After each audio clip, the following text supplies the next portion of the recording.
پاکستان کے ساتھ روس نے 30 سال بعد بالآخر اپنے تجارتی سمیت دفاعی اور مختلف شعبوں میں تعاون کو وسعت دینے کا فیصلہ کر لیا. یہی سلسلے کی کڑی تھی جو ہم نے دیکھا کہ روس کے ڈپٹی پرائم منسٹر ایک طویل عرصے بعد ایک اعلیٰ ترین حکومتی شخصیت تھی جو کہ پاکستان آئیں اور یہاں پر انہوں نے نہ صرف وزیر اعظم سے ملاقاتیں کی, ڈپٹی پرائم منسٹر سے ملاقات کی اور اس کے ساتھ ساتھ انہوں نے army chief general Asim Munir سے بھی ملاقات کی. خاص صاحب معاملہ یہ ہے کہ آپ کو یاد ہوگا جو اس خطے کے اندر گرم پانیوں تک پہنچنے کی جنگ تھی, رشیا پہنچا, الٹیمیٹلی افغانستان کے اندر جو سارے معاملات ہوئے, جنگ ہوئی, سوویت یونین پارا پارا ہو گیا, اس کا وہ خواب تو پورا نہ ہو سکا. لیکن اس کے بعد جو پاکستان کا کردار تھا افغان وار کے اندر, اس کے بعد تعلقات ہمارے تقریباً ختم ہو کر رہ گئے تھے. سفارتی تعلقات تو نہ ہونے کے برابر تھے, لیکن اس کے ساتھ ساتھ دفاعی تجارتی تعلقات بھی تقریباً ختم تھے. لیکن اس کے بعد پھر آہستہ آہستہ صورتحال چینج ہوئی, جغرافیائی صورتحال بھی تبدیل ہوئی, پاکستان نے اپنی جو خطے کے اندر اپنی الائنمنٹ تھی وہ بھی تھوڑی تبدیل کی, تو دوبارہ روس کے ساتھ ہمارا بات چیت اور مذاکرات کا سلسلہ شروع ہوا. اور ایک بڑا بریک تھرو ہوا تھا نومبر 2015 میں, جب رشین انٹیلیجنس چیف جو سابقہ KGB کہلاتی تھی, اب اس کا نام چینج ہو چکا ہے, FSS ہے, اس کے سربراہ نے پاکستان کا دورہ کیا اور پھر بہت سے معاملات طے پائے. اور ایون یہاں تک یہ باتیں طے پائیں کہ مستقبل کے اندر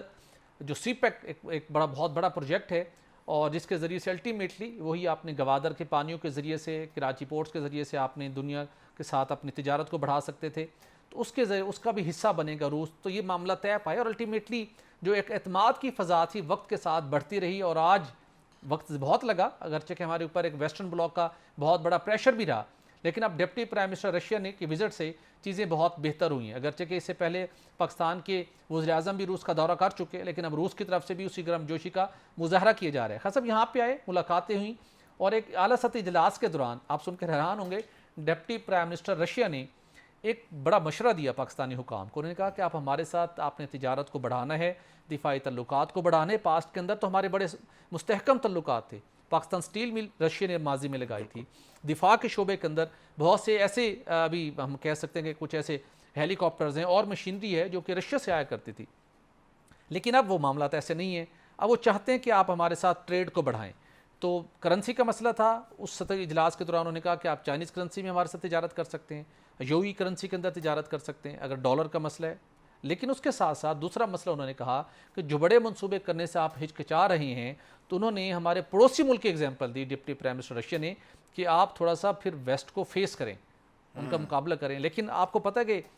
ہمارے پڑوسی ملک کی پوزیشن ڈیفرنٹ ہے, ہماری پوزیشن ڈیفرنٹ ہے.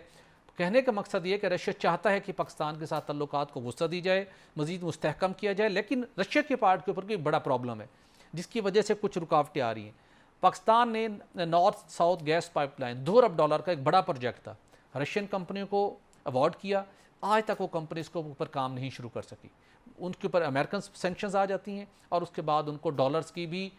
قلت کا سامنا کرنا پڑتا ہے, جس کی وجہ سے وہ بڑے پروجیکٹ نہیں کر پاتی. تاہم پاکستان بہت گریجولی اور سوچ سمجھ کے آگے بڑھ رہا ہے آہستہ آہستہ, کہ آپ نے ویسٹرن سینکشن سے بھی بچے, امریکہ کے سینکشن سے, اور اس کے ساتھ ساتھ اپنے خطے کے اندر جو ایک نئی الائنمنٹ ہے اس کے اندر رہتے ہوئے اپنے تجارتی, معاشی, سفارتی تعلقات کو بھی ایکسپینڈ کریں. تو پاکستان کی سپیڈ تھوڑی سلو ہے, لیکن ہم بہتری کی جانب جا رہے ہیں. تو آپ توقع کرتے ہیں کہ جس طریقے سے ہماری ایک پوزیشن ہے پاکستان کی اس خطے کے اندر, اور جو ہمیں ریکوائرڈ ہیں تعلقات رشیا کے ساتھ, چین کے ساتھ, اس طریقے سے مزید آنے والے دنوں میں بہتری ہوگی, یا جو ہمارا امریکن بلاک کا پریشر ہے اس کی وجہ سے ہمیں یہیں تک اپنے آپ کو محدود رکھنا پڑے گا؟ نہیں بٹ صاحب, یہ چیزیں تو سرد جنگ کے بعد ختم ہو گئی تھی. پاکستان کی ہمیشہ کوشش رہی ہے کہ ہمارے روس سے اچھے تعلقات ہوں, لیکن روس کا انفارچونیٹلی ہمیشہ جھکاؤ رہا ہے بھارت کی طرف. جو ہماری جنگیں بھی ہوئیں اس میں بھی یہ معاملات دیکھنے کو ہے. اب میں سمجھتا ہوں کہ جو ڈپٹی پرائم منسٹر آئے ہیں, روس نے بھی کسی جگہ پہ ریلائز کر لیا ہے کہ ہمیں